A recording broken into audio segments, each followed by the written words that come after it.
I checked the back seat. It was empty. I looked back at the road. Then I looked in the rearview mirror again, and he was closer. Mirror World Tales. I love driving at night, or at least I used to. There is something hypnotic about the white lines flashing by on the asphalt, the rhythm, the isolation. It's just you, the headlights, and the dark void of the highway. It was 2 a.m. on a Tuesday. I was driving home from a double shift at the warehouse. My body was exhausted, but my mind was on autopilot. The radio was playing some low static hum. I didn't bother to change the station. I glanced at the rearview mirror to check for police cars behind me. The road behind was pitch black. No headlights, no moon, just emptiness. I looked back at the road ahead, and then my brain registered something. A detail I had missed. In the mirror, the back seat wasn't empty. I froze. My hands tightened on the steering wheel until my knuckles turned white. I didn't want to look again. You know that feeling? When your body screams, "Don't look," but your eyes disobey? I looked up at the mirror.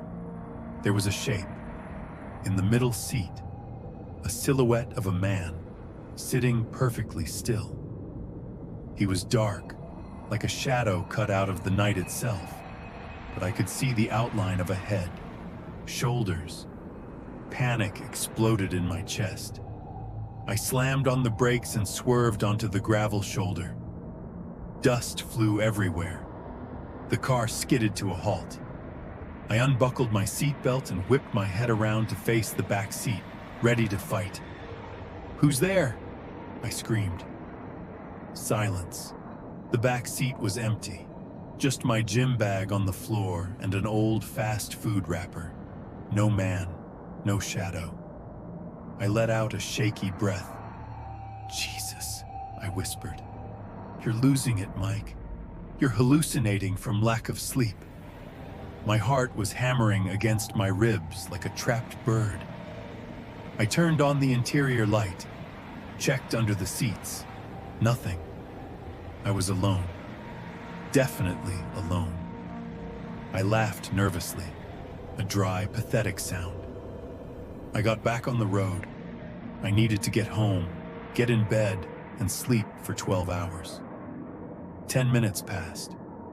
I started to relax, then I checked the mirror again. He was back. But this time, he wasn't in the middle seat. He was in the seat directly behind me, and the interior light was on in the reflection. I gasped. In the real car, it was dark, but in the mirror world, the light was on, illuminating his face. He was pale, bloated, like someone who had been underwater for a week. His eyes were wide, unblinking, staring right into mine through the glass, and he was smiling. I didn't stop the car this time. I was too terrified to stop. I floored the gas pedal, 80 miles per hour, 90. "Go away," I whimpered. "You're not real." I looked in the mirror. He leaned forward. I could feel his cold breath on my neck, but only in the reflection. His hand reached out, long, wet fingers, reaching for my throat. I swerved. I screamed. And then I did the only thing I could think of. I made a fist and smashed it into the rearview mirror. Crack. The glass shattered into a spider web of shards. The image fractured. The man was gone. The reflection was just broken pieces of my own terrified eyes.